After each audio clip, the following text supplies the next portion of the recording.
ರಕ್ಷಣೆ ನನ್ನ ಜೀವಿತದಲ್ಲಿ ಹೇಗೆ ಅನುಭವಿಸ್ಲಿಕ್ಕಾಗತ್ತೆ? ಸಿಂಪಲ್ ಆನ್ಸರ್ ಹೇಳ್ತೀನಿ, ಕೇಳುವುದಕ್ಕೆ ಕಿವಿಯುಳ್ಳವರು ಕೇಳಿಸ್ಕೊಳ್ಳಿ. ಸಿಂಪಲ್ ಆನ್ಸರ್ ಇಷ್ಟೇ. ನಿನ್ನ ಜೀವನದಲ್ಲಿ ನೀನು ಯಾವತ್ತು ಯೇಸು ಕ್ರಿಸ್ತನನ್ನು ನಿಜವಾಗಲೂ ಭೇಟಿ ಆಗ್ತೀಯೋ ಅಂದೇ ನಿನ್ನ ರಕ್ಷಣೆ.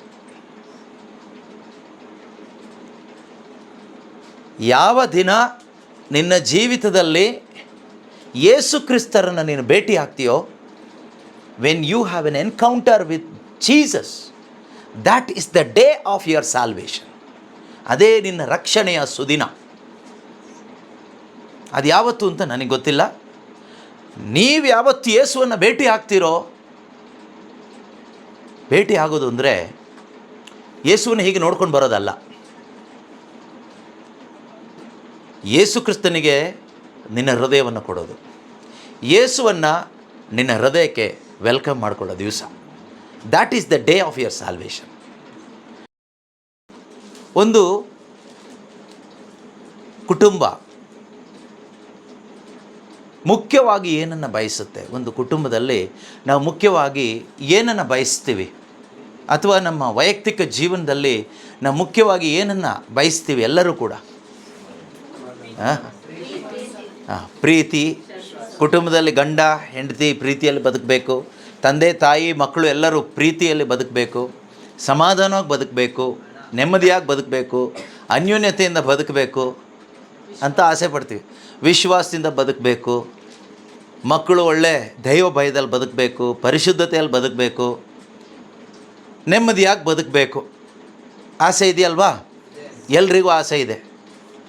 ಆದರೆ ಅದಕ್ಕೋಸ್ಕರ ನಾವೇನು ಮಾಡ್ತಾಯಿದ್ದೀವಿ? ಆಸೆ ಇದೆಯಲ್ವಾ? ಎಲ್ರಿಗೂ ಆಸೆ ಇದೆ, ಎಲ್ರಿಗೂ ಅದೇ ಆಸೆ ಇರೋದು. ಅದಕ್ಕೋಸ್ಕರ ನಾವೇನು ಮಾಡ್ತಾಯಿದ್ದೀವಿ ಅಂದರೆ, ಸೈತಾನ ಹೇಳುವ ಸುಳ್ಳನ್ನು ನಂಬಿ ಬದುಕ್ತಾ ಇದ್ದೀವಿ. ಸೈತಾನ ಏನು ಸುಳ್ಳು ಹೇಳ್ತಾನೆ ಗೊತ್ತಾ?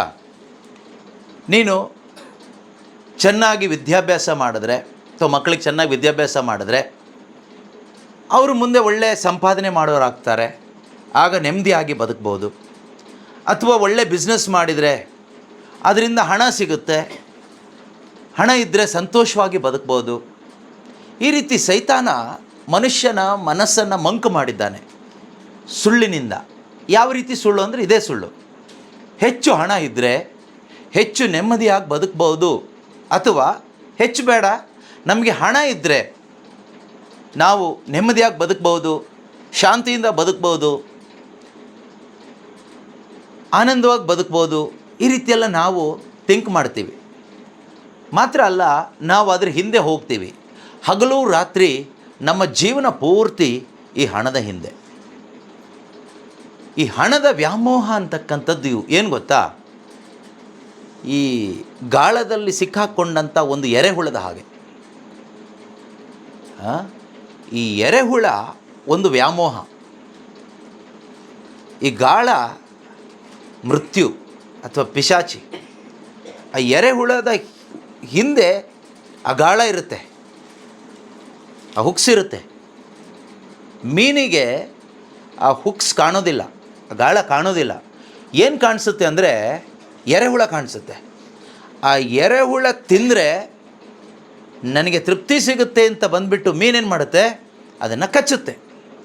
ಅದನ್ನು ಕಚ್ಚಿದಾಗ ಅದರ ಪ್ರಾಣನೇ ಕಳ್ಕೊಳ್ಳುತ್ತೆ.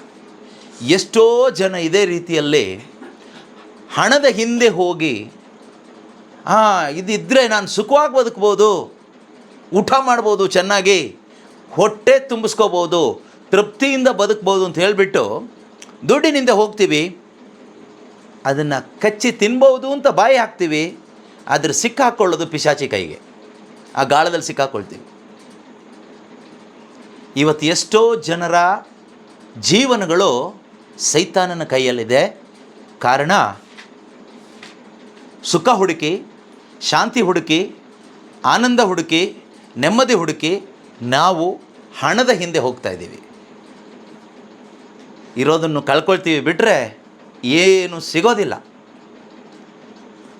ಹಾಗಾದರೆ ಒಬ್ಬ ಮನುಷ್ಯನಿಗೆ ನಿಜವಾಗಲೂ ಮುಖ್ಯವಾಗಿ ಬೇಕಾಗಿರೋದು ನೆಮ್ಮದಿ ಅಲ್ಲ, ಆನಂದ ಅಲ್ಲ, ಶಾಂತಿನೂ ಅಲ್ಲ, ವಿಶ್ವಾಸನೂ ಅಲ್ಲ, ಇದು ಯಾವುದೂ ಅಲ್ಲ. ಇದೆಲ್ಲದಕ್ಕಿಂತ ಮುಖ್ಯವಾಗಿ ಬೇಕಾಗಿರೋದು ಒಂದು ಕುಟುಂಬದಲ್ಲಿ ಅಥವಾ ಒಂದು ಮನುಷ್ಯನಲ್ಲಿ ರಕ್ಷಣೆ ಅನ್ನೋದು ಮುಖ್ಯವಾಗಬೇಕು. ಸಾಲ್ವೇಷನ್ ಏನು ಬೇಕು?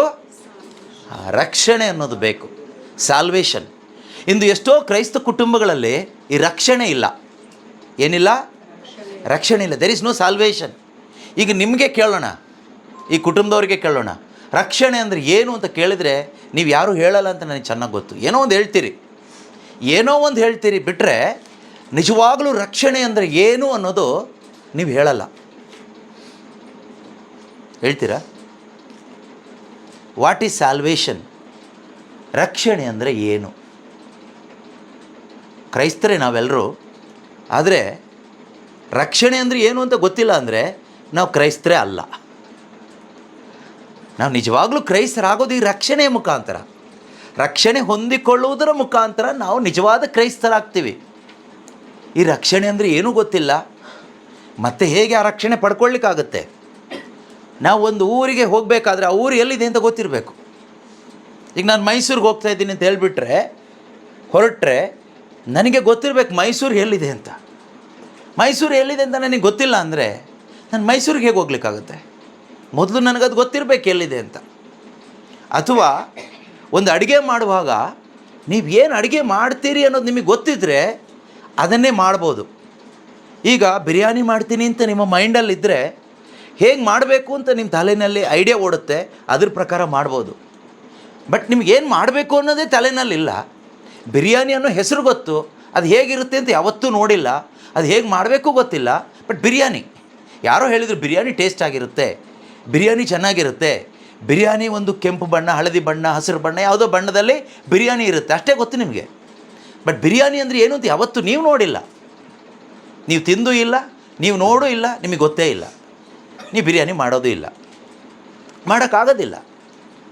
ಅದೇ ರೀತಿ ರಕ್ಷಣೆ ಅಂದರೆ ಏನು ಅನ್ನೋದು ನಮಗೆ ಯಾರೋ ಹೇಳಿದ್ದು, ಹಸಿರು, ಕೆಂಪು, ಹಳದಿ ಬಣ್ಣದ ಥರ ಏನೋ ಹೇಳಿದ್ದಾರೆ, ಅಷ್ಟು ಮಾತ್ರ ಗೊತ್ತಿರೋದ್ರಿಂದ ನೆಮ್ಮದಿಯಾಗಿ ಬದುಕಲಿಕ್ಕಾಗಲ್ಲ.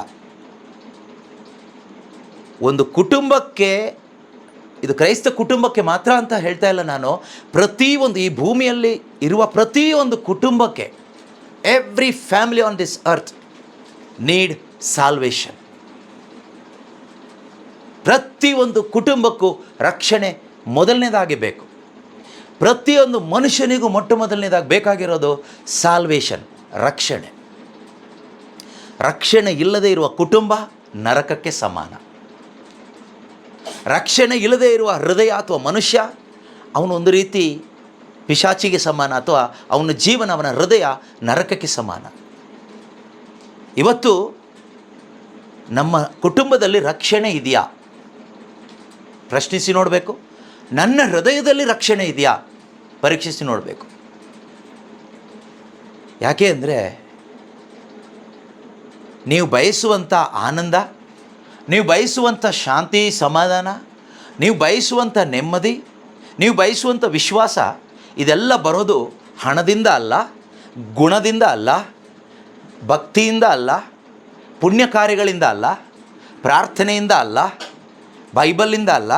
ಇದು ಬರೋದು ಯೇಸು ಕ್ರಿಸ್ತನ ಮುಖಾಂತರವಾಗಿ, ರಕ್ಷಣೆಯ ಮುಖಾಂತರವಾಗಿ, ರಕ್ಷಣೆಯ ಬೈ ಪ್ರಾಡಕ್ಟ್. ರಕ್ಷಣೆ ಪಡ್ಕೊಂಡ್ರೆ ಅದರ ಫಲವಾಗಿ ನಮಗೆ ಆನಂದ ಬರುತ್ತೆ, ಆನಂದಿಸ್ಲಿಕ್ಕಾಗುತ್ತೆ, ಶಾಂತಿ ಸಮಾಧಾನ ಅನುಭವಿಸ್ಲಿಕ್ಕಾಗುತ್ತೆ, ಪರಿಶುದ್ಧತೆಯಲ್ಲಿ ಬೆಳಿಲಿಕ್ಕಾಗುತ್ತೆ, ದೈವ ಭಯದಲ್ಲಿ ಬೆಳಿಲಿಕ್ಕಾಗುತ್ತೆ, ವಿಶ್ವಾಸದಲ್ಲಿ ಬೆಳಿಲಿಕ್ಕಾಗುತ್ತೆ, ನೆಮ್ಮದಿಯಾಗಿ ಬದುಕಲಿಕ್ಕಾಗುತ್ತೆ, ನಿರೀಕ್ಷೆಯಲ್ಲಿ ಬದುಕಲಿಕ್ಕಾಗುತ್ತೆ, ಕ್ಷಮಿಸಲಿಕ್ಕಾಗುತ್ತೆ, ನಿಜವಾದ ಆರಾಧನೆ ಮಾಡಲಿಕ್ಕಾಗುತ್ತೆ, ಒಳ್ಳೆಯ ರೀತಿಯಲ್ಲಿ ಪ್ರಾರ್ಥನೆ ದೇವರಲ್ಲಿ ಮಾಡಲಿಕ್ಕಾಗುತ್ತೆ. ಇದೆಲ್ಲ ಆಗುತ್ತೆ. ಇದೆಲ್ಲ ಆಗೋದು ಯಾವಾಗ ಗೊತ್ತಾ? ರಕ್ಷಣೆ ನನ್ನಲ್ಲಿ ಬಂದ ನಂತರ. ಆದ್ದರಿಂದ ದೇವರು ಮನುಷ್ಯ ಕುಲಕ್ಕೆ, ಪಾಪಿಗಳಾದ ನಮಗೆ ಕೊಟ್ಟಂಥ ಒಂದು ದೊಡ್ಡ ಕೊಡುಗೆ ಏನು ಅಂದರೆ ಸಾಲ್ವೇಷನ್, ರಕ್ಷಣೆ. ಆದರೆ ಒಂದು ದೌರ್ಭಾಗ್ಯ ಏನು ಕೇಳಿದರೆ, ಇಂದು ಅನೇಕ ಕ್ರೈಸ್ತ ಕುಟುಂಬಗಳಲ್ಲಿ ಈ ಸಾಲ್ವೇಷನ್ ಅನ್ನೋದೇ ಇಲ್ಲ. There is no salvation in many families. ತುಂಬ ಕುಟುಂಬಗಳಲ್ಲಿ ರಕ್ಷಣೆ ಇಲ್ಲ. ರಕ್ಷಣೆ ಇಲ್ಲದೆ ಇರೋದರಿಂದ ಏನಿಲ್ಲ, ಸಮಾಧಾನ ಇಲ್ಲ. ರಕ್ಷಣೆ ಇಲ್ಲದೆ ಇರೋದ್ರಿಂದ ಏನಿಲ್ಲ? ನೆಮ್ಮದಿ ಇಲ್ಲ. ರಕ್ಷಣೆ ಇಲ್ಲದೆ ಇರೋದ್ರಿಂದ ಏನಿಲ್ಲ? ಕ್ಷಮಿಸ್ಲಿಕ್ಕೆ ಆಗ್ತಾ ಇಲ್ಲ. ರಕ್ಷಣೆ ಇಲ್ಲದೆ ಇರೋದ್ರಿಂದ ಏನಿಲ್ಲ? ನಮಗೆ ಆತ್ಮದಿಂದ ದೇವರನ್ನ ಆರಾಧನೆ ಮಾಡಲಿಕ್ಕೆ ಆಗ್ತಾ ಇಲ್ಲ. ರಕ್ಷಣೆ ಇಲ್ಲದೆ ಇರೋದ್ರಿಂದ ಏನಿಲ್ಲ? ಜೀವನದಲ್ಲಿ ತೃಪ್ತಿ ಇಲ್ಲ. ಜೀವನದಲ್ಲಿ ತೃಪ್ತಿ ಇಲ್ಲದಿದ್ದಾಗ ತೃಪ್ತಿ ಹುಡುಕಿಕೊಂಡು ನಾವು ಬೇರೆ ದಾರಿಯಲ್ಲಿ ಹೋಗ್ತೀವಿ. ಡ್ರಗ್ಸ್, ಸೆಕ್ಸ್, ಸಿನಿಮಾ, ಫ್ರೆಂಡ್ಸ್, ಅಲ್ಲಿ ಇಲ್ಲಿ ಅದು ಇದು ಎಲ್ಲಾದ್ರ ಹಿಂದೆನೂ ನಾವು ಹೋಗ್ತೀವಿ. ಕಾರಣ ಏನು? ನೆಮ್ಮದಿ ಇಲ್ಲ. ಪ್ರೀತಿಯ ಸಹೋದರ ಸಹೋದರಿಯರೇ, ಇದು ಈ ಪ್ರಪಂಚದಲ್ಲಿ ಯಾವುದೋ ವಸ್ತುವಿನಿಂದ ಸಿಗುವಂಥದ್ದಲ್ಲ, ಯಾವುದೋ ಮನುಷ್ಯನಿಂದ ಸಿಗುವಂಥದ್ದಲ್ಲ, ಹಣದಿಂದ ಸಿಗುವಂಥದ್ದಲ್ಲ. ಇದು ರಕ್ಷಣೆಯ ಮುಖಾಂತರ ನಮಗೆ ದೇವರ ಒಂದು ವರವಾಗಿ ಸಿಗುವಂಥದ್ದಾಗಿದೆ. ಈ ನೆಮ್ಮದಿ, ಶಾಂತಿ, ಸಮಾಧಾನ, ಆನಂದ ಅಂತಕ್ಕಂಥದ್ದು. ಅದರಿಂದ ಆ ರಕ್ಷಣೆ ಮೊದಲು ನನ್ನ ಕುಟುಂಬಕ್ಕೆ ಸಿಗಬೇಕು. ಆ ರಕ್ಷಣೆ ಮೊದಲು ನನ್ನ ಹೃದಯದಲ್ಲಿ ನನಗೆ ಪಡ್ಕೊಳ್ಳಿಕ್ಕೆ ಸಾಧ್ಯವಾಗಬೇಕು. ಈಗ ಎಲ್ಲಿ ಹೋಗಬೇಕು ನಾವು ರಕ್ಷಣೆ ಪಡ್ಕೊಳ್ಳಿಕ್ಕೆ ಅಲ್ವಾ? ಒಂದು ಪ್ರಶ್ನೆ. ಯಾವ ಧ್ಯಾನಕ್ಕೆ ಹೋದರೆ ರಕ್ಷಣೆ ಸಿಗುತ್ತೆ? ಇವತ್ತಿನ ಯಾವ ಧ್ಯಾನಕ್ಕೆ ಹೋದರೂ ರಕ್ಷಣೆ ಸಿಗಲ್ಲ, ಅದು ಫಸ್ಟ್ ಹೇಳ್ಬಿಡ್ತೀನಿ. ಎಲ್ಲ ಹೇಳೋದು ಬರೀ ಆ ಅದ್ಭುತ ಸಿಗುತ್ತೆ, ಈ ಅದ್ಭುತ ಸಿಗುತ್ತೆ, ಆ ಆಶೀರ್ವಾದ ಸಿಗುತ್ತೆ, ಈ ಆಶೀರ್ವಾದ ಸಿಗುತ್ತೆ, ಬರೀ ಮದುವೆ ಆಗುತ್ತೆ, ಮಕ್ಕಳಾಗುತ್ತೆ, ಕೆಲಸ ಸಿಗುತ್ತೆ, ಸಾಲ ತೀರುತ್ತೆ, ಕಾಯಿಲೆ ವಾಸಿ ಆಗುತ್ತೆ. ಇದೇ ಸಿಗೋದು ಎಲ್ಲ ಧ್ಯಾನಕ್ಕೆ ಹೋದ್ರೂ. ನಮಗೆ ಬೇಕಾಗಿರೋದು ಇದನ್ನು ಹುಡ್ಕೊಂಡು ಹೋಗ್ತೀವಿ. ಆದರೆ ನಿಜವಾದ ನಮ್ಮ ಅಗತ್ಯ ಇದಲ್ಲ. ನಿಜವಾದ ನಮ್ಮ ಅಗತ್ಯ ಏನು ಕೇಳಿದರೆ ರಕ್ಷಣೆ. ಇದಿಲ್ಲದೆ ನೀನು ಸತ್ತೆ ಅಂತ ಇಟ್ಕೋ, ನರಕನೇ ಗತಿ. ಬದುಕದಾಗಲೂ ನರಕ, ಸತ್ತ ಮೇಲೂ ನರಕ. ಈ ರಕ್ಷಣೆ ಇಲ್ಲದ ಮನುಷ್ಯನ ಜೀವನ ಪ್ರಾಣಿಗಳಿಗೆ ಸಮಾನ. ಪ್ರಾಣಿಗಳಿಗೆ ಸಮಾನ. ಅದು ಹೇಗೆ ಬದುಕುತ್ತೋ ನಾವು ಹಾಗೆ. ನಮ್ಮನ್ನು ಈ ಪ್ರಾಣಿಗಳಿಂದ ಬೇರ್ಪಡಿಸೋದೇನು ಗೊತ್ತಾ? ಸಾಲ್ವೇಷನ್, ರಕ್ಷಣೆ.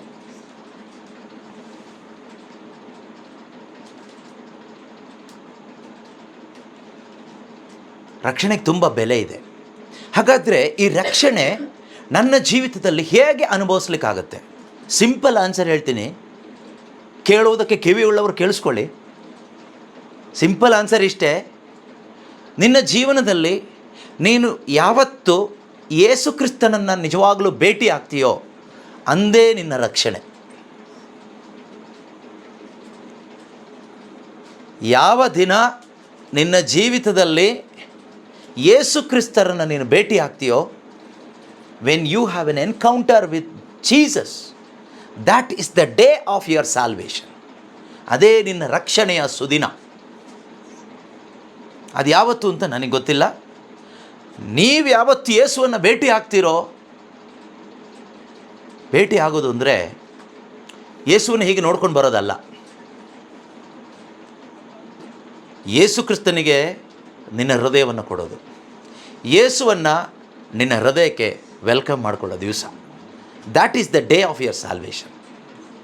ಅದಕ್ಕೆ ಒಂದು ಬೆಸ್ಟ್ ಎಕ್ಸಾಂಪಲ್ ನಾವು ನೋಡೋದಾದರೆ, ಪವಿತ್ರ ಬೈಬಲ್ ಪುಸ್ತಕದಲ್ಲಿ ಸಂತ ಲೂಕನು ಬರೆದ ಶುಭ ಸಂದೇಶ 19ನೇ ಅಧ್ಯಾಯದಲ್ಲಿ ಜಕ್ಕಾಯ ಎಂಬ ಒಬ್ಬ ಗಿಡ್ಡ ವ್ಯಕ್ತಿ, ಫರಿಸಾಯ, ಸುಂಕ ವಸೂಲಿಯವನು. ಅವನಿಗೆ ಜೀವನದಲ್ಲಿ ಎಲ್ಲ ಸುಖನೂ ಇದೆ, ಹಣನೂ ಇದೆ, ಎಲ್ಲ ಇದೆ. ಆದರೆ ಅವನ ಮನಸ್ಸಿನಲ್ಲಿ ಒಂದು ಆಲೋಚನೆ, ನಾನು ಯೇಸುವನ್ನು ನೋಡಬೇಕು ಹೇಗಾದರೂ ಮಾಡಿ ಅಂತ. ಅವನು ಪ್ರಯತ್ನ ಪಡ್ತಾನೆ, ಫೇಲ್ ಆಗ್ತಾನೆ. ಆದರೂ ಬಿಟ್ಟುಕೊಡ್ತಾ ಇಲ್ಲ. ನಾನು ನೋಡಲೇಬೇಕು ಅಂತ ಹಠ ಮಾಡಿ ಒಂದು ಮರದ ಮೇಲೆ ಹತ್ತು ಕೂತ್ಕೊಂಡು ಯೇಸುವಿಗಾಗಿ ಎದುರು ನೋಡ್ತಾ ಇರ್ತಾನೆ. ನೋಡಿ, ಯಾರೆಲ್ಲ ನಿಜವಾಗಲೂ ನಾನು ಯೇಸುವನ್ನು ಭೇಟಿ ಆಗಲೇಬೇಕು ಅಂತ ನಿಜವಾಗ್ಲೂ ಪ್ರಾಮಾಣಿಕವಾಗಿ ಬಯಸ್ತಿರೋ, ಯೇಸು ನಿಮ್ಮನ್ನು ಭೇಟಿ ಆಗ್ತಾರೆ, ಯೇಸು ನಿಮಗೆ ಸಿಕ್ಕೇ ಸಿಗ್ತಾರೆ. ಆದರೆ ನನಗೆ ಯೇಸು ಕೊಡುವ ಆಶೀರ್ವಾದ ಬೇಕು ಅಂದರೆ ನಿನಗೆ ಯೇಸು ಸಿಗಲ್ಲ, ಆಶೀರ್ವಾದ ಸಿಗುತ್ತೆ. ಫಾರ್ ಎಕ್ಸಾಂಪಲ್, ನಮಗೆ ಮನೆ ಇಲ್ಲ, ಗುಡಿಸಲಲ್ಲಿದ್ದೀವಿ. ಯಾರೋ ಹೇಳಿದರು, ನೀವು ಅಲ್ಲಿ ಧ್ಯಾನಕ್ಕೆ ಹೋಗಿ ಬಂದರೆ ನಿಮಗೆ ಹೊಸ ಮನೆ ಸಿಗುತ್ತೆ ಅಂತ. ನೀವು ಹೊಸ ಮನೆ ಸಿಗಲಿಕ್ಕೋಸ್ಕರ ಕಷ್ಟಪಟ್ಟು ಸಾಲ ಮಾಡಿ ಬಸ್ ಚಾರ್ಜ್ ಎಲ್ಲ ಹಾಕ್ಕೊಂಡು ಧ್ಯಾನಕ್ಕೆ ಹೋಗಿ, ಸೊಂಟ ನೋವಿದ್ದರು, ಮೈಕೈ ನೋವಿದ್ದರು, ಒಳ್ಳೆ ಊಟ ಸೆಟ್ ಆಗದೆ ಇದ್ದರು, ನೀವು ಅಲ್ಲಿ ಕುತ್ಕೊಂಡು 6 ದಿನನೋ 10 ದಿನನೋ ಉಪವಾಸ ಇದ್ದು ಧ್ಯಾನ ಮಾಡಿ ಬಂದ್ರಿ. ಬಂದಾಗ ನಿಮಗೊಂದು ಹೊಸ ಮನೆ ಸಿಕ್ತು. ಅಷ್ಟೇ, ಬೇರೆ ಏನು ಸಿಕ್ಕಿಲ್ಲ. ಮನೆಗೆ ಬಂದ್ರಿ, ಮನೆ ಆಯಿತು, ಮನೆ ಒಳಗಡೆ ನೆಮ್ಮದಿ ಸಿಗಬೇಕಲ್ಲ, ಶಾಂತಿ ಸಿಗಬೇಕಲ್ಲ. ಅದು ಸಿಗ್ಲಿಕ್ಕೆ ನೀವು ಮತ್ತೆ 100 ಧ್ಯಾನಕ್ಕೆ ಹೋದರೂ ಸಿಗೋದಿಲ್ಲ, ಧ್ಯಾನದಲ್ಲಿ ಸಿಗೋದಿಲ್ಲ. ನಾನು ಹೇಳ್ತಾ ಇರೋದು, ನೀನು ಯೇಸು ಕ್ರಿಸ್ತನನ್ನು ಎಂದು ನೀನು ಭೇಟಿ ಆಗ್ತೀಯೋ, ಆ ಯೇಸುವನ್ನು ನೀನು ಯಾವತ್ತು ಬರಮಾಡ್ಕೊಳ್ತೀಯೋ, ಯೇಸುವಿಗೆ ನಿನ್ನ ಜೀವನ ಯಾವತ್ತು ಕೊಡ್ತೀಯೋ, ಅವತ್ತು ನಿನ್ನ ಜೀವಿತದಲ್ಲಿ ರಕ್ಷಣೆಯ ಸುದಿನವಾಗ್ತದೆ. That is the day of your redemption, salvation. ರಕ್ಷಣೆಯ ದಿನ. ನೆಮ್ಮದಿ ಪ್ರಾರಂಭ ಆಗೋದು ಅಲ್ಲಿಂದ, ಶಾಂತಿ ಸಮಾಧಾನ ಪ್ರಾರಂಭ ಆಗೋದು ಅಲ್ಲಿಂದ. Jesus Christ is the beginning of your joy. Jesus Christ is the beginning of your peace. ನಮ್ಮ ಜೀವಿತದ ಸಮಾಧಾನ, ಆನಂದ ಎಲ್ಲ ಪ್ರಾರಂಭ ಯೇಸುವಿನಿಂದ, ರಕ್ಷಣೆಯಿಂದ. ರಕ್ಷಣೆ ಇಲ್ಲದೆ ಸುಮ್ಮನೆ ಹಲ್ಲೆಲೂಯ ಹೇಳಿ ಏನೂ ಪ್ರಯೋಜನ ಇಲ್ಲ. ರಕ್ಷಣೆ ಪಡ್ಕೊಳ್ಳದೆ ಏನು ಪ್ರಾರ್ಥನೆ ಮಾಡಿನೂ ಏನೂ ಪ್ರಯೋಜನ ಇಲ್ಲ. ಯಾಕೆಂದರೆ ನಾವು ಮಾಡ್ತಾನೇ ಇದ್ದೀವಿ, ಎಲ್ಲದೂ ಮಾಡ್ತಾಯಿದ್ದೀವಿ. ಆದರೆ ಪ್ರಶ್ನೆ, ನಾನು ರಕ್ಷಿಸಲ್ಪಟ್ಟಿದ್ದೀನಾ? Am I truly saved? ಯೇಸು ಬಂದಿದ್ದೇ ರಕ್ಷಕನಾಗಿ, ಪವಾಡ ಪುರುಷನಾಗಿ ಯೇಸು ಬರಲಿಲ್ಲ. Jesus came as our saviour. ತನ್ನ ಜನರನ್ನು ಅವರ ಪಾಪದಿಂದ ರಕ್ಷಣೆ ಮಾಡಿ ಉದ್ಧಾರ ಮಾಡುವ ಆತನೇ ಯೇಸು ಕ್ರಿಸ್ತನು. ಮತ್ತಾಯನ ಶುಭ ಸಂದೇಶ ಅಧ್ಯಾಯ 1 ವಾಕ್ಯ 21. ಯೇಸು ಕ್ರಿಸ್ತನ ಕುರಿತಾಗಿ ಗಬ್ರಿಯಲ್ ದೇವದೂತನ ಮುಖಾಂತರ ಪವಿತ್ರಾತ್ಮರು ಬರೆಸಿಟ್ಟಿದ್ದಾರೆ. ದೂತನ ಮುಖಾಂತರ ಬರೆಸಿದ್ದಲ್ಲ, ಮಾತನಾಡಿದ ಮಾತುಗಳನ್ನ ಮತ್ತಾಯನ ಮುಖಾಂತರವಾಗಿ ಬರೆಸಿಟ್ಟಿದ್ದಾರೆ. ಏನಂತ? ಯೇಸು ಎಂದು ಆತನಿಗೆ ನೀನು ಹೆಸರಿಡಬೇಕು. ಜೋಸೆಫನಿಗೆ ಹೇಳ್ತಾರೆ ಕನಸಿನಲ್ಲಿ ದೇವದೂತ, ಏನಂತ? ಆಕೆ ಒಂದು ಗಂಡು ಮಗುವನ್ನು ಹೆರುವಳು. ಆಕೆ ಅಂದರೆ ಮರಿಯಳು ಒಂದು ಮಗುವನ್ನು ಹೆರ್ತಾಳೆ. ಆತನಿಗೆ ನೀನು ಯೇಸು ಎಂಬ ಹೆಸರನ್ನು ಇಡಬೇಕು. ಏಕೆಂದರೆ ತನ್ನ ಜನರನ್ನು ಅವರ ಪಾಪಗಳಿಂದ ರಕ್ಷಿಸಿ ಉದ್ಧಾರ ಮಾಡುವಾತನು ಆತನೇ. ಹಾಲೆಲೂಯ. ಸಕಲ ಜನರನ್ನು ಅವರ ಪಾಪಗಳಿಂದ ರಕ್ಷಿಸಿ ಉದ್ಧಾರ ಮಾಡುವಾತನು ಯೇಸು ಕ್ರಿಸ್ತನು ಮಾತ್ರನೇ. ಯಾಕೆಂದರೆ ಈ ಭೂಮಿಗೆ ರಕ್ಷಣೆ ಮಾಡಲಿಕ್ಕಾಗಿ ಬಂದವರು ಒಬ್ಬರೇ, ಅವರು ಯೇಸು ಕ್ರಿಸ್ತರು ಮಾತ್ರನೇ. ಬೇರೆ ಸುಮಾರು ಜನ ಬಂದರು, ಸುಮಾರು ಕೆಲಸ ಕಾರ್ಯಗಳನ್ನ ಮಾಡಿದರು, ಪವಾಡ ಕಾರ್ಯಗಳನ್ನ ಮಾಡಿದರು, ಪ್ರವಾದನೆಗಳನ್ನು ಮಾಡಿದರು, ಏನೇನೋ ಮಾಡಿ ಸಾಧನೆಗಳನ್ನ ಮಾಡಿ ಹೋದರು. ಆದರೆ ಎಲ್ಲ ಮನುಷ್ಯನಿಗೂ ರಕ್ಷಣೆಯನ್ನು ಕೊಟ್ಟು ನಿತ್ಯ ಜೀವವನ್ನು ಕೊಡಲಿಕ್ಕೋಸ್ಕರ ಬಂದವರು ಒಬ್ಬರೇ ಒಬ್ಬರು, ಅವರೇ ದೇವರಾದ ಸೃಷ್ಟಿಕರ್ತನಾದ ಪ್ರಭು ಯೇಸು ಕ್ರಿಸ್ತರು. ಅವ್ರು ಬಂದಾಯಿತು. ಈಗ ನಿನ್ನ ಮನೆಗೆ ಅವ್ರು ಬಂದಿದ್ದಾರಾ? ಅಂದು ಜಕ್ಕಾಯ ಹುಡುಕ್ದ, ಅವನು ಪ್ರಾಮಾಣಿಕವಾಗಿ ಹುಡುಕಿದ್ರಿಂದ ಯೇಸು ಕ್ರಿಸ್ತರು ಹೇಳಿದ್ರು, ಇಳಿದು ಬಾರಪ್ಪ ನೀನು, ನಾನು ನಿನ್ನ ಮನೆಗೆ ಬರಬೇಕಿವತ್ತು ಅಂತ. ನಿಮ್ಮಲ್ಲಿ ಯಾರು ಪ್ರಾಮಾಣಿಕವಾಗಿ ಯೇಸುನ ಹುಡುಕ್ತಿರೋ, ಯೇಸು ಆಸೆ ಪಡ್ತಾರೆ ನಿಮ್ಮ ಹೃದಯಗಳಿಗೆ ಬರಲಿಕ್ಕೆ, ನಿಮ್ಮ ಕುಟುಂಬಗಳಿಗೆ ಬರಲಿಕ್ಕೆ, ನಿಮ್ಮ ಜೀವಿತಗಳಿಗೆ ಬರಲಿಕ್ಕೆ. ಯೇಸು ಬಂದ್ರೇ ನೀವು ಪಾಸ್. ನಿಮ್ಮ ಜೀವನ ಪಾಸ್ ಆಗಬೇಕಾದ್ರೆ ಜೀಸಸ್ ನಿನ್ನ ಹೃದಯಕ್ಕೆ ಬರಬೇಕು. ನಿನ್ನ ಕುಟುಂಬ ಪಾಸ್ ಆಗಬೇಕಾದ್ರೆ ನಿನ್ನ ಕುಟುಂಬಕ್ಕೆ ಜೀಸಸ್ ಬರಬೇಕು. ಯೇಸು ಇಲ್ಲದ ಕುಟುಂಬ ಸ್ಮಶಾನಕ್ಕೆ ಸಮಾನ. ಯೇಸು ಇಲ್ಲದ ಹೃದಯ ಸ್ಮಶಾನಕ್ಕೆ ಸಮಾನ. ಸ್ಮಶಾನದಲ್ಲಿ ಏನಿರುತ್ತೆ? ಸಂತೋಷ ಇರುತ್ತಾ, ದುಃಖ ಇರುತ್ತಾ? ಸ್ಮಶಾನಕ್ಕೆ ಹೋಗಿ ಯಾರು ಸಂತೋಷ ಪಡೋದಿಲ್ಲ. ಸ್ಮಶಾನಕ್ಕೆ ಹೋಗೋರು ಯಾವಾಗಲೂ ದುಃಖದಲ್ಲೇ ಇರ್ತಾರೆ. ಸಮಾಧಿಗೆ ಹೋಗ್ತೀವಲ್ವಾ, ಅಲ್ಲಿ ಯಾವಾಗಲೂ ಶೋಕದ ಹಾಡುಗಳೇ, ಸಂಭ್ರಮದ ಹಾಡುಗಳಿಲ್ಲ, ಕೊಂಡಾಟ ಇಲ್ಲ. ಅಲ್ಲಿ ಯಾವಾಗಲೂ ಗೋಳಾಟ, ಅಲ್ಲಿ ಯಾವಾಗಲೂ ನರಳಾಟ, ಅಲ್ಲಿ ಯಾವಾಗಲೂ ಭಯ, ಅಲ್ಲಿ ಯಾವಾಗಲೂ ದುಃಖ, ಅಲ್ಲಿ ಯಾವಾಗಲೂ ಮನೋವೇದನೆ. ಕೆಲವು ಕುಟುಂಬಗಳಲ್ಲಿ ಇದೆಯಾ? ಇದೆ. ಹೃದಯಗಳಲ್ಲಿ ಅದಿದೆಯಾ? ಹಾಗಾದರೆ ನಮ್ಮ ಕುಟುಂಬ ಸಮಾಧಿ ಥರ ಇದೆ, ನಮ್ಮ ಹೃದಯಗಳು ಸಮಾಧಿ ಥರ ಇದೆ. ಭಯಪಡಬೇಡಿ. ಯೇಸು ಸ್ವಾಮಿ ಬಂದಿರೋದೇ ಆ ಸಮಾಧಿ ಥರ ಇರುವ ನಮ್ಮ ಕುಟುಂಬಗಳಲ್ಲಿ, ನಮ್ಮ ಹೃದಯಗಳಲ್ಲಿ ಜೀವ ಬರಲಿಕ್ಕೆ. ಅವ್ರು ಹೇಳ್ತಾರೆ, ನಾನು ಬಂದಿರೋದು ಸಮಾಧಿಯಾಗಿ ಮೃತ್ಯು ಅವಸ್ಥೆಯಲ್ಲಿರ್ತಕ್ಕಂಥ ನಿನ್ನ ಕುಟುಂಬದಲ್ಲಿ, ನಿನ್ನ ಹೃದಯದಲ್ಲಿ ಜೀವ ಉಂಟಾಗುವುದಕ್ಕಾಗಿ ನಾನು ಬಂದಿದ್ದೇನೆ. I have come to give you life in abundance. ನಾನು ಬಂದಿರುವುದು ಆ ನಿತ್ಯವಾದ, ಶಾಶ್ವತವಾದ, ಅಮರವಾದ ಜೀವವನ್ನು ನಿನಗೆ ಕೊಟ್ಟು ಎಬ್ಬಿಸಲಿಕ್ಕಾಗಿ ನಾನು ಬಂದಿದ್ದೇನೆ ಅಂತ. ಆದರೆ ಈ ಜೀವ ನಾವು ಮನೇಲಿ ಕೂತ್ಕೊಂಡ್ರೆ ಸಿಗೋದಿಲ್ಲ, ಹುಡುಕಬೇಕು. ಪೂರ್ಣ ಹೃದಯದಿಂದ ನಿಮಗೆ ಏನು ಮಾಡೋದು ಬೇಕಾಗಿಲ್ಲ, ಹುಡುಕಬೇಕು. ಹುಡುಕ್ಲಿಕ್ಕೆ ಈಸಿ ದಾರಿ ಯಾವುದು ಗೊತ್ತಾ? ಪವಿತ್ರ ಬೈಬಲ್ ಪುಸ್ತಕ. ಇವತ್ತು ಯಾವ ಧ್ಯಾನಕ್ಕೆ ಹೋಗಬೇಕು ನಮಗೆ ಗೊತ್ತಿಲ್ಲ, ಕನ್ಫ್ಯೂಷನ್. ಒಂದೊಂದು ಧ್ಯಾನದಲ್ಲಿ ಒಂದೊಂದು ರೀತಿ ಹೇಳ್ತಾರೆ. ನಮಗೆ ಟೋಟಲ್ ತಲೆ ಕೆಟ್ಟು ಹೋಗುತ್ತೆ. ಯಾವ ರಿಟ್ರೀಟಿಗೆ ಹೋಗಬೇಕು, ಯಾವ ಸಭೆಗೆ ಹೋಗಬೇಕು, ಏನು ಗೊತ್ತಿಲ್ಲ. ಎಲ್ಲೂ ಹೋಗಬೇಡಿ, ಮನೇಲಿ ಕೂತ್ಕೊಳ್ಳಿ, ಬೈಬಲ್ ತೊಗೊಂಡು ಓದಿ. ಹೊಸ ಒಡಂಬಡಿಕೆಯಿಂದ ಓದ್ತಾ ಹೋಗಿ, ಹಳೆ ಒಡಂಬಡಿಕೆ ಓದಿ, ಕೀರ್ತನೆಗಳನ್ನ ಓದಿ, ಕೇಳಿ, ದೇವರೇ ನಿನ್ನನ್ನು ನಾನು ಅರಿತ್ಕೋಬೇಕು, ಯೇಸುವೇ ನಿನ್ನನ್ನು ನಾನು ಕಂಡುಕೋಬೇಕು, ನಿನ್ನ ವಾಕ್ಯದ ಮುಖಾಂತರ ನಾನು ಹುಡುಕ್ತಾ ಇದ್ದೀನಿ ಸ್ವಾಮಿ, ನನಗೆ ನೀವು ಸಿಗಬೇಕು.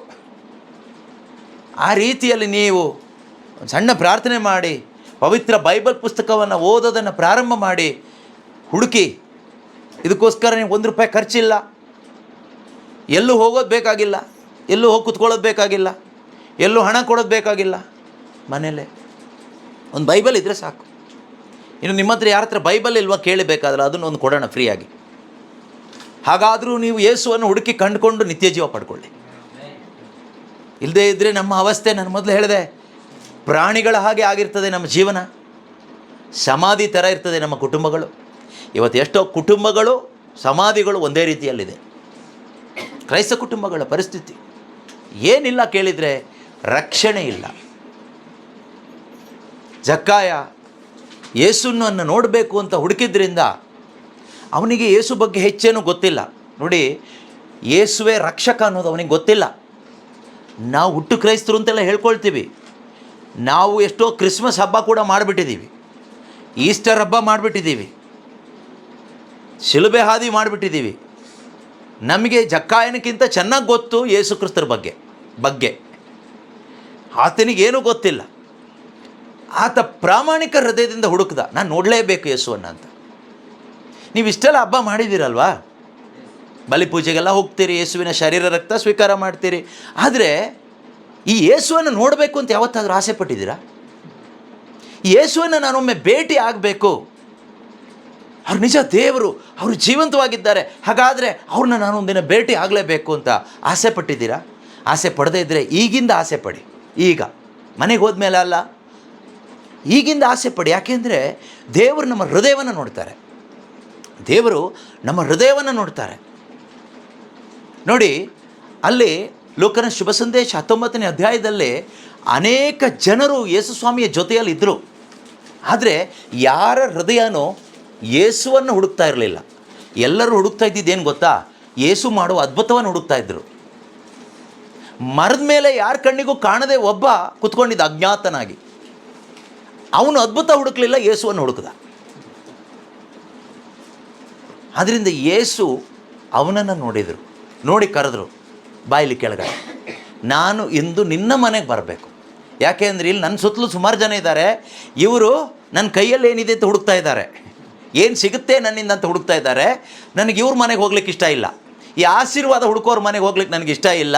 ಆದರೆ ನೀನು ಹುಡುಕ್ತಾ ಇರೋದು ಆಶೀರ್ವಾದ ಅಲ್ಲ, ಆಶೀರ್ವಾದ ಕೊಡುವ ದೇವ್ರನ್ನ ಹುಡುಕ್ತಾ ಇದೆಯಾ, ನನ್ನನ್ನೇ ಹುಡುಕ್ತಾ ಇದೆಯಾ. ಆದ್ದರಿಂದ ಇಂದು ನಾನು ನಿನ್ನ ಮನೆಗೆ ಬರಬೇಕು, ನಿನ್ನ ಮನೆಗೆ ಬರಲಿಕ್ಕೆ ನಾನು ಆಸೆ ಪಡ್ತಾ ಇದ್ದೀನಿ ಅಂತ ಯೇಸು ಜಕ್ಕಾಯನಿಗೆ ಹೇಳಿದಾಗ, ಜಕ್ಕಾಯ ಯಾರನ್ನೂ ಮೈಂಡ್ ಮಾಡ್ತಾ ಇಲ್ಲ, ಸೀದಾ ಕೆಳಗಡೆ ಇಳಿದು ಬಂದ. ಭಾಳ ಸಂತೋಷದಿಂದ ವಾಕ್ಯ ಹೇಳುತ್ತೆ, ಜಕ್ಕಾಯನು ಭಾಳ ಸಂತೋಷದಿಂದ ಯೇಸು ಕ್ರಿಸ್ತರನ್ನು ತನ್ನ ಮನೆಗೆ ಕರ್ಕೊಂಡು ಹೋಗ್ತಾನೆ ಅಂತ. ನಿಮ್ಮ ಮನೆಗೆ ಯಾವತ್ತಾದರೂ ಯೇಸು ಬಂದಿದ್ದೀರಾ?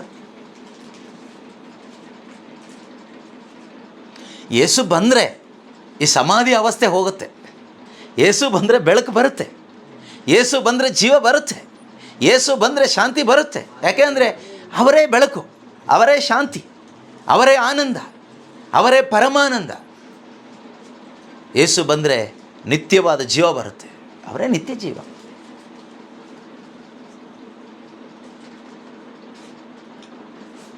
ಓದೋಣ ನಾವು ವಾಕ್ಯ. ಮತ್ತು ಲೂಕನ ಬರೆದ ಶುಭ ಸಂದೇಶ ಅಧ್ಯಾಯ 19. ಜಕ್ಕಾಯನು ತಕ್ಷಣವೇ ಇಳಿದು ಬಂದು ಆ ಯೇಸು ಹೇಳಿದ ಮಾತು ಓದ್ಬಿಡೋಣ. ಯೇಸು ಆ ಸ್ಥಳಕ್ಕೆ ಬಂದು ತಲೆ ಎತ್ತಿ ನೋಡಿ, ಜಕ್ಕಾಯ ಒಡನೆ ಇಳಿದು ಬಾ. ಅಲ್ಲಿ ಏನು ಮಾಡ್ತಿದ್ದಾರೆ? ಯೇಸು ಹೆಸರು ಹಿಡಿದು ಕರೀತಾ ಇದ್ದಾರೆ, ಹೆಸರು ಹಿಡಿದು ಕರೀತಾ ಇದ್ದಾರೆ. ಇಲ್ಲಿ ಜಕ್ಕಾಯ ಎಂಬುವನೊಬ್ಬ ಇದ್ದಾನೆ ಅಂತ ಯೇಸುಗೆ ಯಾರಾದರೂ ಹೇಳಿದ್ರಾ? ಹೇಳಿಲ್ಲ. ಹೇಗೆ ಗೊತ್ತಾಯ್ತು ಹೆಸರು? ಯೇಸು ಕ್ರಿಸ್ತರು ದೇವರಾಗಿದ್ದಾರೆ ಅನ್ನೋದಕ್ಕೆ ಒಂದು ಎವಿಡೆನ್ಸ್ ಅದು. Is god. ಅವರಿಗೆ ಯಾರದು ಹೆಸರು ಹೇಳ್ಕೊಡೋ ಅವಶ್ಯಕತೆ ಇಲ್ಲ. ಯೆಶಾಯ ಪ್ರವಾದಿ ಪುಸ್ತಕದಲ್ಲಿ ಹೇಳ್ತಾರೆ, ನಿನ್ನನ್ನು ಹೆಸರು ಹಿಡಿದು ಕರೆದಾತ ನಾನೇ ಅಂತ. ಇಲ್ಲಿ ಬಂದು ನಿಂತ್ಕೊಂಡು ಅವನೇ ನಾನು ಅಂತ ಪ್ರೂವ್ ಮಾಡ್ತಾ ಇದ್ದಾರೆ. ನಿನ್ನನ್ನು ಹೆಸರು ಹಿಡಿದು ಕರೆದಾತನು ನಾನೇ. ಆದ್ದರಿಂದ ನಿಮಗೇನು ಹೆಸರಿದ್ರು ನಿಮ್ಗೆ ಇಟ್ಟಿರೋ ಹೆಸರು ಅವ್ರಿಗೆ ಗೊತ್ತು. ನೀವೇನು ಹೆಸರೇನು ಚೇಂಜ್ ಮಾಡ್ಕೊಳ್ಳೋಬೇಕಾಗಿಲ್ಲ. ನೀವೇನೋ ಕ್ರಿಶ್ಚಿಯನ್ ಹೆಸರಿಟ್ಟ ತಕ್ಷಣ ಯೇಸು ಹೆಸರು ಹಿಡಿದು ಕರೆಯೋದಿಲ್ಲ. ನೀನು ಯಾವ ಹೆಸರು ಇಟ್ಕೊಂಡಿರ್ತೀಯೋ ಆ ಹೆಸರು ಅವ್ರಿಗೆ ಗೊತ್ತಾ, ಹೆಸರು ಹಿಡ್ದೇ ಕರೀತಾರೆ. ಹೆಸರು ಚೇಂಜ್ ಮಾಡೋದ್ರಲ್ಲಿ ಏನೂ ಇಲ್ಲ, ಆಯಿತಾ? ನೀವು ಮಾಡ್ಕೊಳ್ಳಿ, ಏನಾದರೂ ಹೆಸರು ಮಾಡ್ಕೊಳ್ಳಿ, ಆದರೆ ಯೇಸು ನಿನ್ನನ್ನು ಕರೀತಾರೆ. ನೀನು ಯಾವುದೇ ಹೆಸರಿದ್ದರೂ ಆ ಹೆಸರು ಹಿಡಿದು ನಿನ್ನನ್ನು ಕರೀತಾರೆ. ಆಮೇಲೆ ನಿನಗೊಂದು ಹೊಸ ಹೆಸರು ಕೊಡ್ತಾರೆ. ಅದೇನು ಅಂತ ಈಗ ಹೇಳಲ್ಲ, ಆಮೇಲೆ ಹೇಳ್ತೀನಿ.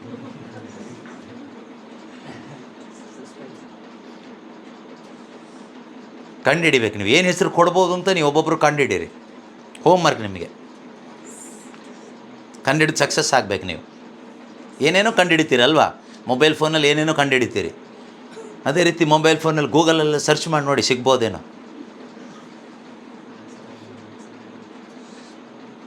ಯೇಸು ಆತನನ್ನು ಹೆಸರಿಡಿದು ಕರೀತಾರೆ, ಜಕ್ಕಾಯನೇ ಒಡನೆ ಇಳಿದು ಬಾ, ಈ ದಿನ ನಾನು ನಿನ್ನ ಮನೆಯಲ್ಲಿ ತಂಗಬೇಕು. ಇಮ್ಯಾಜಿನ್ ಮಾಡಿ ನೋಡಿ, ಜಕ್ಕಾಯನನ್ನು ಹೆಸರಿಡಿದು ಕರೆದು ಅವನ ಮನೆಯಲ್ಲಿ ತಂಗ್ಲಿಕ್ಕೆ ಆಸೆ ಪಡ್ತಾ ಇರೋದು ಯಾರು ಗೊತ್ತಾ? ಜೀಸಸ್ ಅನ್ನೋದಕ್ಕಿಂತ ಭೂಮಿಯ ಸ್ವರ್ಗದ ಒಡೆಯನಾದಂಥ ಸೃಷ್ಟಿಕರ್ತನಾದ ದೇವರು, ಸೃಷ್ಟಿಕರ್ತನಾದ ದೇವರು ಒಬ್ಬ ಪಾಪಿಯ ಮನೆಗೆ ಬಂದು ತಂಗಬೇಕು ಅಂತ ಬಯಸ್ತಾ ಇದ್ದಾರೆ ಅಂದರೆ ಇಮ್ಯಾಜಿನ್ ಮಾಡಿ. ಅವನು ಚರ್ಚಿಗೆ ಹೋದವನೇ ಅಲ್ಲ, ಅವನಿಗೆ ಬ್ಯಾಪ್ಟಿಸಮು ಆಗಿಲ್ಲ, ಕನ್ಫರ್ಮೇಷನು ಆಗಿಲ್ಲ, ಅವನು ಯಾವ ಹೋಲಿ ಕಮ್ಯುನಿಯನು ತೊಗೊಂಡವನಲ್ಲ. ಅವನು ಬರೀ ದುಡ್ಡು ಎಣಿಸಿದ್ ಬಿಟ್ಟರೆ ಬೇರೆ ಏನೂ ಗೊತ್ತಿಲ್ಲ. ಪಾಪಿ ಅಂತ ಕನ್ಸಿಡರ್ ಆದವನು, ಅವನು ಬಹಿಷ್ಕೃತನಾದವನು.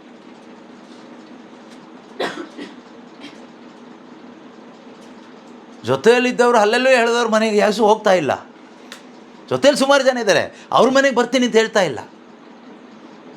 ಈ ಜನರೆಲ್ಲ ಸೇರಿ ಪಾಪಿಯ ಪಟ್ಟ ಕಟ್ಟಿದ ಆ ಜಕ್ಕಾಯನ ಮನೆಗೆ ಯೇಸು ಹೋಗ್ತಾ ಇದ್ದಾರೆ ಅಂತ ಕೇಳಿದಾಗ ಸುತ್ತಲೂ ಇದ್ದವ್ರಿಗೆ ಆಶ್ಚರ್ಯ ಆಯಿತು.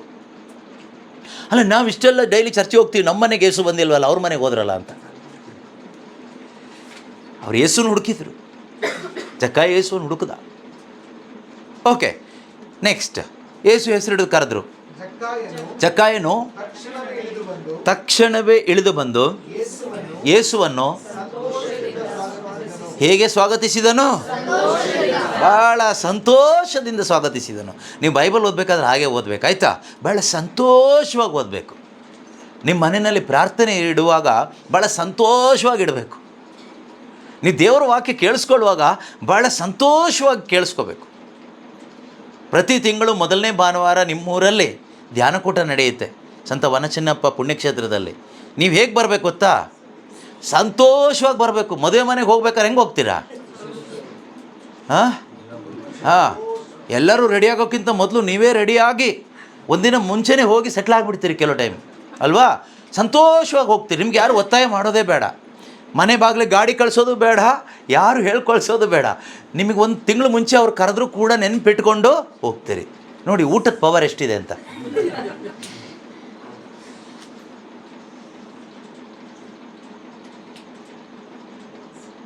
ಬೇರೆ ಏನಾದರೂ ಹೇಳಿದರೆ ಬೇಜಾರಾಗುತ್ತೆ, ಬೇಡ.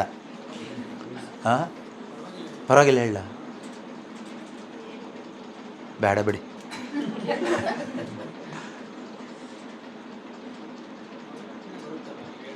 ರಕ್ಷಣೆ ಬರುತ್ತಾ? ಬೇಜಾರು ಮಾಡ್ಕೋಬೇಡಿ, ಹೇಳ್ತೀನಿ.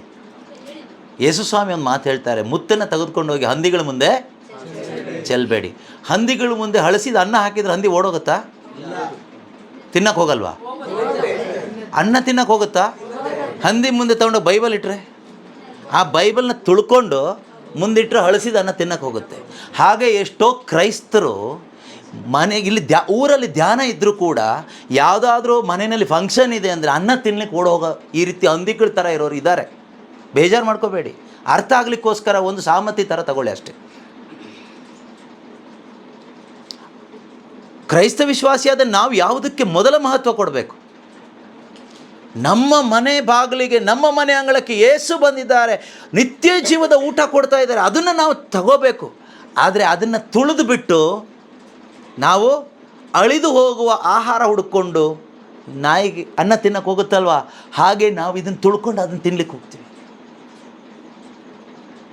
ಎಲ್ಲಿ ಬರುತ್ತೆ ಶಾಂತಿ, ಎಲ್ಲಿ ಬರುತ್ತೆ ಸಮಾಧಾನ?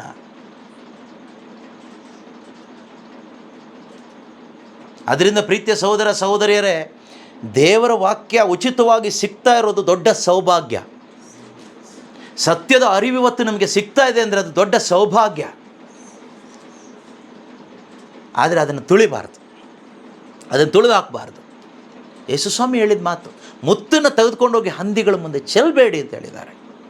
ಸೊ ನೀವು ಯಾರೂ ಆ ಥರ ಅಲ್ಲ, ನೀವೆಲ್ಲ ಇಲ್ಲಿ ಭಕ್ತಿಯಿಂದ ಕೂತ್ಕೊಂಡು ಆಲಿಸ್ತಾ ಇದ್ದೀರಿ. ಆದರೆ ಸಾಧ್ಯತೆ ಇದೆ ಆ ರೀತಿ ಆಗಲಿಕ್ಕೆ. ನಾವು ಎಚ್ಚರಿಕೆಯಿಂದ ಬದುಕಬೇಕು. ದೇವರ ವಾಕ್ಯ ಸಾವಿರಾರು ಮುತ್ತು ರತ್ನಗಳಿಗಿಂತಲೂ ಬೆಲೆ ಉಳ್ಳದ್ದು. ನೀವು ಎಷ್ಟೇ ಮುತ್ತು ರತ್ನ ತೆಗೆದುಕೊಂಡು ಹೋದರೂ ಸ್ವರ್ಗಕ್ಕೆ ಎಂಟ್ರಿ ಇಲ್ಲ. ಆದರೆ ಯೇಸು ಆಗಿರುವ ಈ ಒಂದೇ ಒಂದು ಮುತ್ತನ್ನು ನಿಮ್ಮ ಹೃದಯದಲ್ಲಿ ಇಟ್ಕೊಂಡು ಹೋದರೆ, ನೀವು ಯಾವುದೇ ಜಾತಿ ಜನಾಂಗದವರೇ ಆಗಿರಿ, ನಿಮಗೆ ಸ್ವರ್ಗಕ್ಕೆ ಫ್ರೀ ಎಂಟ್ರಿ. ನೀವು ₹1 ಕೊಡೋದು ಬೇಡ. ಆದ್ದರಿಂದ ಆ ಸ್ವರ್ಗಕ್ಕೆ ದಾರಿ ಬೇಕು ನಮಗೆ. ಆ ದಾರಿ ತೋರಿಸೋದೆ ದೇವರ ವಾಕ್ಯ. ದಾರಿ ತಪ್ಪಿಸ್ಲಿಕ್ಕೆ ಪ್ರಪಂಚ ಬೇಕಾದಷ್ಟು ದಾರಿ ಇಟ್ಟಿದೆ. ಇವತ್ತಿನ ಮೊಬೈಲ್ ಫೋನೇ ಸಾಕು ನಮಗೆ ದಾರಿ ತಪ್ಪು ಹೋಗಲಿಕ್ಕೆ. ಅದು ಎಲ್ಲರೂ ತಪ್ಪಿಸ್ತಾರೆ. ಆದರೆ ನೀವು ಬೈಬಲ್ ಹಿಡ್ಕೊಳ್ಳಿ, ಸ್ವರ್ಗಕ್ಕೆ ದಾರಿ ಕಾಣಿಸುತ್ತೆ, ನಿತ್ಯ ಜೀವದ ದಾರಿ ಕಾಣಿಸುತ್ತೆ. ಇವತ್ತು ನಮಗೆ ಬೇಕದು. ತುಂಬ ಆ ವಿಷಯದಲ್ಲಿ ನಾವು ದೂರ ಇದ್ದೀವಿ, ಆ ದಾರಿಯಿಂದ ತುಂಬ ದೂರ ಇದ್ದೀವಿ. ಜಕ್ಕಾಯನು ತುಂಬ ಸಂತೋಷದಿಂದ ಹೇಳಿ, ಸಂತೋಷದಿಂದ ಸಂತೋಷದಿಂದ ಹೇಗೆ ಯೇಸುವನ್ನು ಬರಮಾಡಿಕೊಂಡ. ನಾವು ಕೆಲವು ಟೈಮ್ ಕೆಲವರಿಗೆ ಧ್ಯಾನಕ್ಕೆ ಬನ್ನಿ ಬನ್ನಿ ಅಂತ ಕರಿತೀವಿ. ಕರೆದಾಗ ಕೆಲವರು ಬರ್ತಾರೆ ಗೊತ್ತಾ, ಟಾರ್ಚರ್ ಇವ್ರು ಕೊಡ್ತಾರೆ. ಆ ಟಾರ್ಚರ್ ತಪ್ಪಿಸ್ಕೊಳ್ಳಿಕ್ಕೆ ಹೋಗ್ಬಿಡೋಣ ಅಂತ. ಇನ್ನು ಕೆಲವ್ರು ಏನು ಹೇಳ್ತಾರೆ ಗೊತ್ತಾ, ಬೇಕಾದರೆ ಬರ್ತೀವಿ, ಯಾರಿಗೆ ಬೇಕಾದರೆ, ನಮಗೆ ಬೇಕಾದರೆ ಬರ್ತೀವಿ, ಮಧ್ಯಾಹ್ನ ಹೋಗ್ಬಿಡ್ತೀವಿ. ಯಾರಿಗೆ ಬೇಕಾದರೆ, ನಮಗೆ ಬೇಕಾದರೆ. ಸೊ ಅವರಿಗೆ ವಾಕ್ಯದ ಬೆಲೆ ಗೊತ್ತಿಲ್ಲ, ಮಹತ್ವ ಗೊತ್ತಿಲ್ಲ. ಆದರೆ ಕ್ರೈಸ್ತರು ಅಂದಮೇಲೆ ಅದು ಗೊತ್ತಿಲ್ಲ. ಹೇಗೆ ಕ್ರೈಸ್ತರಾದರೂ ನನಗೂ ಗೊತ್ತಿಲ್ಲ. ಕ್ರಿಸ್ತನೇ ಗೊತ್ತಿಲ್ಲ, ಕ್ರಿಶ್ಚಿಯನ್. ಜೊತೆಯಲ್ಲಿ ಒಬ್ಬ ಗಂಡಸಿದ್ದಾನೆ, ಅವ್ನು ನನ್ನ ಗಂಡ ಅಂತ ಗೊತ್ತಿಲ್ಲ, ಆದರೆ ಬದುಕ್ತಾ ಇದ್ದೀನಿ.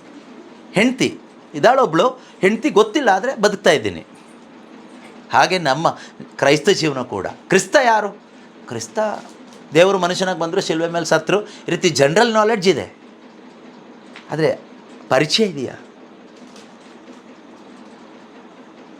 ಆ ರೀತಿ ಆಗಬಾರ್ದು. ನಮಗೆ ರಕ್ಷಣೆ ಬೇಕು. ಈ ರಕ್ಷಣೆ ನಮ್ಮ ಹೃದಯದಲ್ಲಿ ಆಗುವಂಥ ಅನುಭವ, ನಮ್ಮ ಅಂತರಂಗದಲ್ಲಿ ಆಗುವಂಥ ಅನುಭವ. ಜಕ್ಕಾಯನು ಬಹಳ ಸಂತೋಷದಿಂದ ಯೇಸು ಕ್ರಿಸ್ತರನ್ನ ಮನೆಗೆ ಕರ್ಕೊಂಡು ಹೋಗ್ತಾನೆ. ಮನೆಗೆ ಕರ್ಕೊಂಡು ಹೋದಾಗ, ಯೇಸು ಬಂದಾಗ ಅವನ ಜೀವನ ಏನಾಯಿತು ಕೇಳಿದ್ರೆ ಪರಿವರ್ತನೆ ಆಯಿತು. ಏನು ಹೇಳ್ತಾನೆ ಅವನು? ಜಕ್ಕಾಯನು ನೆರೆದಿದ್ದ ಜನರ ಮುಂದೆ ಎದ್ದು ನಿಂತು ಯೇಸುವಿಗೆ, ಪ್ರಭುವೇ, ನನ್ನ ಆಸ್ತಿಪಾಸ್ತಿಯಲ್ಲಿ ಅರ್ಧ ಭಾಗವನ್ನು, ಅರ್ಧ ಬಡಬಗ್ಗರಿಗೆ, ಇನ್ನು ಅರ್ಧ ಉಳಿತು. ಅದೇನು ಮಾಡ್ತಾನಂತೆ?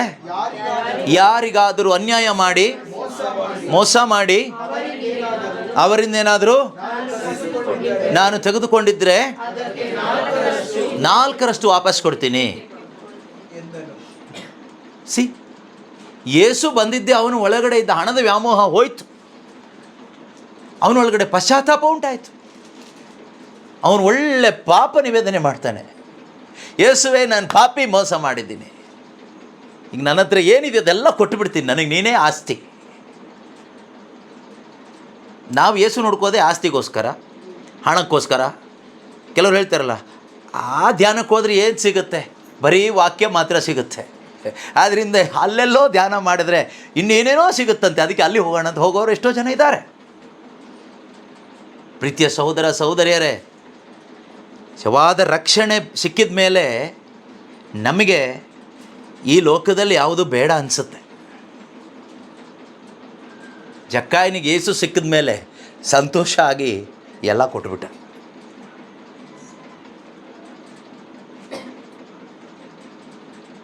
ಆಗ ಯೇಸು ಒಂದು ಮಾತು ಹೇಳ್ತಾರೆ. ಏನು ಹೇಳ್ತಾರೆ ಗೊತ್ತಾ?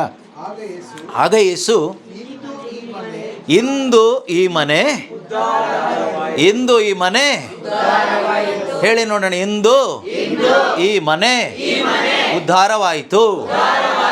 ಇಂದು ಈ ಮನೆ, ಈ ಹೃದಯ, ಈ ಜೀವನ ಉದ್ಧಾರವಾಯಿತು, ರಕ್ಷಣೆ ಕಂಡಿತು. ಹಾಲೆಲೂಯಾ. ಇಂದು ಈ ಮನೆ ಉದ್ಧಾರ ಆಯಿತು. ಅದರರ್ಥ ನರಕವಾಗಿದ್ದ ಈ ಮನೆ ಸ್ವರ್ಗ ಆಯಿತು. ಸ್ವರ್ಗ ಎಲ್ಲಿ ಕೇಳಿದ್ರೆ ಯೇಸು ಎಲ್ಲಿ ಅಲ್ಲೇ ಸ್ವರ್ಗ. ಸ್ವರ್ಗ ಎಲ್ಲಿ? ಯೇಸು ಎಲ್ಲಿದ್ದಾರೋ ಅದೇ ಸ್ವರ್ಗ. ಅರ್ಥ ಆಗ್ತಿದೆಯಾ? ಸತ್ತ ಮೇಲೆ ಹೋಗೋ ಜಾಗ ಅಲ್ಲ ಅದು, ಅದು ಬೇರೆ ಥರ. ಸದ್ಯಕ್ಕೆ ಈಗ ಸತ್ತ ಮೇಲೆ ನಾವು ಹೋಗ್ತೀವಿ ಒಂದು ಜಾಗಕ್ಕೆ ಅಂತ ಇಟ್ಕೊಳ್ಳಿ, ಸ್ವರ್ಗಕ್ಕೆ. ಅಲ್ಲಿ ಯೇಸು ಇಲ್ಲ ಅಂದರೆ ಅದು ಸ್ವರ್ಗ ಅಲ್ಲ. ಯೇಸು ಎಲ್ಲಿದ್ದಾರೋ ಅಲ್ಲೇ ಸ್ವರ್ಗ. ನಿಮ್ಮ ಮನೆಯೂ ಸ್ವರ್ಗ ಮಾಡ್ಕೋಬೋದು. ನಿಮ್ಮ ಮನೆಯೂ ಯೇಸು ಕ್ರಿಸ್ತರು ಬಂದಿರೋದೇ ನರಕದ ಥರ ಇರುವ ಮನಗಳನ್ನು ಸ್ವರ್ಗವಾಗಿ ಮಾಡಲಿಕ್ಕೆ. ಮುಂದಿನ ವಾಕ್ಯ ಏನು ಹೇಳುತ್ತೆ? ಇವನು ಕೂಡ ಅಬ್ರಹಾಮನ ವಂಶಕ್ಕೆ ಸೇರಿದವನಲ್ಲವೇ? ಕೇಳಿಸ್ಕೊಳ್ಳಿ. ನರಪುತ್ರನು ಅಂದರೆ ಯೇಸು ಕ್ರಿಸ್ತರು ನರಪುತ್ರನು, ದೇವರು ನರನಾಗಿ ಮನುಷ್ಯನಾಗಿ ಬಂದಿರುವುದು ಪತಿತರನ್ನು ಅರಸಿ. ಪತಿತರು ಅಂದರೆ ಯಾರು? ಒಳ್ಳೆಯವರ? ಪಾಪಿಗಳು, ಕೆಟ್ಟವರು ಅಲ್ವಾ? ಕೆಟ್ಟವ್ರನ್ನ ಹುಡ್ಕೊಂಡು ಯೇಸು ಕ್ರಿಸ್ತರು ಬಂದಿರೋದು. ಒಳ್ಳೆ ಪ್ರಾರ್ಥನೆ ಮಾಡೋರು ಹುಡ್ಕೊಂಡಲ್ಲ ಯೇಸು ಬಂದಿರೋದು. ಫರಿಸಾಯರ ಥರ ಇರೋರನ್ನೆಲ್ಲ ಹುಡ್ಕೊಂಡು ಯೇಸು ಬಂದಿರೋದು. ಯೇಸು ಬಂದಿರೋದು ಪಾಪಿಗಳನ್ನು ಹುಡುಕಿಕೊಂಡು, ಕೆಟ್ಟವರನ್ನು ಹುಡುಕಿಕೊಂಡು ಯೇಸು ಕ್ರಿಸ್ತರು ಬಂದಿದ್ದಾರೆ. ಯಾಕೆ ಅಂದರೆ ಅವರನ್ನು ಉದ್ಧಾರ ಮಾಡಲಿಕ್ಕೆ. ನರಕದ ರೀತಿ ಇರ್ತಕ್ಕಂಥ ಕುಟುಂಬಗಳನ್ನು, ಹೃದಯಗಳನ್ನು ಸ್ವರ್ಗವನ್ನಾಗಿ ಮಾಡಲಿಕ್ಕೆ, ಅವರ ಸಾನ್ನಿಧ್ಯದಿಂದ ತುಂಬಿಸಲಿಕ್ಕೆ, ರಕ್ಷಣೆಯನ್ನು ಕೊಡಲಿಕ್ಕೆ. ಅದರಿಂದ ಪ್ರೀತಿಯ ಸಹೋದರ ಸಹೋದರಿಯರೇ, ಈ ಯೇಸು ಕ್ರಿಸ್ತರನ್ನು ನಾವು ಬರಮಾಡಿಕೊಳ್ಬೇಕು ನಮ್ಮ ಹೃದಯಗಳಿಗೆ, ನಮ್ಮ ಕುಟುಂಬಗಳಿಗೆ. ಜಕ್ಕಾಯನು ಬರಮಾಡಿಕೊಂಡ ಆ ರಕ್ಷಣೆಯ ಆನಂದ ಅವನು ಅನುಭವಿಸಿದ. ಯೇಸು ಕೊಟ್ಟಂಥ ಆ ರಕ್ಷಣೆ ನಮ್ಮ ಹೃದಯಗಳಲ್ಲಿ, ನಮ್ಮ ಕುಟುಂಬಗಳಲ್ಲಿ ಇರುವಾಗ ನಾವು ಸಂತೋಷ ಹುಡ್ಕೊಂಡು ಎಲ್ಲೂ ಹೋಗೋ ಅಗತ್ಯ ಬರೋದಿಲ್ಲ. ನಾವು ನೆಮ್ಮದಿ ಹುಡ್ಕೊಂಡು ಎಲ್ಲೂ ಹೋಗೋ ಅಗತ್ಯ ಬರೋದಿಲ್ಲ. ನಾವು ಶಾಂತಿ ಸಮಾಧಾನ ಹುಡುಕೊಂಡು ಎಲ್ಲೂ ಹೋಗೋ ಅವಶ್ಯಕತೆ ಬರೋದಿಲ್ಲ. ಯಾಕೆಂದರೆ ಅದು ಯೇಸು ಕ್ರಿಸ್ತನಿಂದ ಸಿಗುವಂಥದ್ದು, ಆ ರಕ್ಷಣೆಯಿಂದ ಸಿಗುವಂಥದ್ದು. ಯೇಸು ಇರುವ ಮನೆಯಲ್ಲಿ ಆನಂದ, ಯೇಸು ಇರುವ ಮನದಲ್ಲಿ. ಎದ್ದು ನಿಂತ್ಕೊಂಡು ಹಾಡೋಣ. ಯೇಸು ಇರುವ ಮನೆಯಲ್ಲಿ ಆನಂದ, ಯೇಸು ಇರುವ ಮನದಲ್ಲಿ ಶಾಂತಿ ಸಮಾಧಾನ. ಯೇಸು ಇರುವ ಮನೆಯಲ್ಲಿ ಆನಂದ, ಯೇಸು ಇರುವ ಮನದಲ್ಲಿ ಶಾಂತಿ ಸಮಾಧಾನ. ಹಾಲೆಲೂಯಾ, ಸ್ತುತಿ ಮಹಿಮೆ. ಹಾಲೆಲೂಯಾ, ಸ್ತುತಿ ಮಹಿಮೆ. ಹಾಲೆಲೂಯಾ, ಸ್ತುತಿ ಮಹಿಮೆ. ಹಾಲೆಲೂಯಾ, ಸ್ತುತಿ ಮಹಿಮೆ. ಹಾಲೆಲೂಯಾ, ಸ್ತುತಿ ಮಹಿಮೆ. ಹಾಲೆಲೂಯಾ, ಸ್ತುತಿ ಮಹಿಮೆ. ಹಾಲೆಲೂಯಾ, ಸ್ತೋತ್ರ ಯೇಸುವೇ. ಹಾಲೆಲೂಯಾ, ಸ್ತೋತ್ರ ಯೇಸುವೇ. ಹಾಲೆಲೂಯಾ, ಸ್ತೋತ್ರ ಯೇಸುವೇ. ಹಾಲೆಲೂಯಾ, ಸ್ತೋತ್ರ ಯೇಸುವೇ. ಹಾಲೆಲೂಯಾ, ಸ್ತೋತ್ರ ಯೇಸುವೇ. ಹಾಲೆಲೂಯಾ, ಸ್ತೋತ್ರ ಯೇಸುವೇ. ಅಪ್ಪ ತಂದೆಯಾದ ದೇವರೇ, ಇಂದು ವಚನವನ್ನು ಆಲಿಸಿ ಹೃದಯವನ್ನು ತೆರೆದುಕೊಟ್ಟಿರುವ ಪ್ರತಿಯೊಬ್ಬರಿಗಾಗಿ ಸ್ತೋತ್ರ ಅಪ್ಪ. ಅಂತರಂಗವನ್ನು ನೋಡುವ ದೇವರು ನೀನು ಮಾತ್ರ ಆಗಿದ್ದೀಯಪ್ಪ. ಅಪ್ಪ ತಂದೆಯಾದ ದೇವರೇ, ಜಕ್ಕಾಯನ ಹಾಗೆ ಪೂರ್ಣ ಹೃದಯದಿಂದ ಯಾರೆಲ್ಲ ಪಶ್ಚಾತ್ತಾಪದ ಹೃದಯದಿಂದ ನಿಮ್ಮನ್ನು ಹುಡುಕ್ತಾ ಇದ್ದಾರೋ, ವಿಶ್ವಾಸದಿಂದ ನಿಮ್ಮನ್ನು ಬಯಸ್ತಾ ಇದ್ದಾರೋ, ನಿನ್ನ ರಕ್ಷಣೆಯ ಅನುಭವ ಅವರ ಹೃದಯಗಳಲ್ಲಿ ಉಂಟಾಗಲಿ ಅಪ್ಪ. ಕರ್ತನಾದ ದೇವರೇ, ಇಂದು ಈ ಮನೆಯಲ್ಲಿ ನಿಮ್ಮ ರಕ್ಷಣೆಯ ಸಂದೇಶವನ್ನು ಕೊಡುವುದಕ್ಕಾಗಿ ಕರ್ತನೆ ನಮ್ಮೊಬ್ಬೊಬ್ಬರನ್ನು ನೀವು ಪ್ರೇರೇಪಿಸಿದಕ್ಕಾಗಿ ಸ್ತೋತ್ರ ಅಪ್ಪ.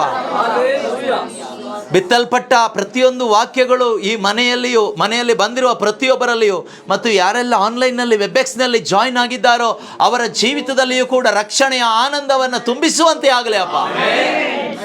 ಎಲ್ಲ ರೀತಿಯ ದುಃಖ, ಪೈಶಾಚಿಕ ಸ್ವಾಧೀನಗಳು ಬಿಟ್ಟು ಹೋಗಲಿ ಅಪ್ಪ. ನಿಜ ದೇವರಾದ ನಿಮ್ಮನ್ನು ನೀವು ಕೊಟ್ಟ ಆ ರಕ್ಷಣೆಯನ್ನು ಈ ಕುಟುಂಬದ ಪ್ರತಿಯೊಬ್ಬರು ಕಾಣುವಂತೆ ಆಗಲಿ ಅಪ್ಪ. ಇಲ್ಲಿ ಬಂದಿರುವ ನಾವೊಬ್ಬೊಬ್ಬರು ಕಾಣುವಂತೆ ಆಗಲಿ ಅಪ್ಪ. ಆ ರಕ್ಷಣೆಯನ್ನು ಅನುಭವಿಸುವಂತೆ ಆಗಲಿ ಅಪ್ಪ. ಆ ರಕ್ಷಣೆಯಲ್ಲಿ ಆನಂದಿಸುವಂತೆ ಆಗಲಿ ಅಪ್ಪ. ನಿತ್ಯ ಜೀವವನ್ನು ಪಡೆದುಕೊಳ್ಳುವಂತೆ ಆಗಲಿ ಅಪ್ಪ. ತಂದೆಯಾದ ದೇವರೇ, ಪ್ರಭು ಯೇಸು ಕ್ರಿಸ್ತರ ಮುಖಾಂತರ ಪ್ರಾರ್ಥಿಸ್ತಾ ಇದ್ದೇವೆ, ಆಮೆನ್. ಯೇಸು ಕ್ರಿಸ್ತರೇ ನಮ್ಮ ಪ್ರಭು, ಇಂದಿಗೂ ಎಂದೆಂದಿಗೂ ರಾಜ್ಯಭಾರವು, ಅಧಿಕಾರವು, ಮಹಿಮೆಯು ಸದಾಕಾಲಕ್ಕೂ ತ್ರೇಕ ದೇವರಿಗೆ ಸಲ್ಲಲಿ. ಎಲ್ಲರಿಗೂ ಪ್ರೈಸ್ ದಿ ಲಾರ್ಡ್.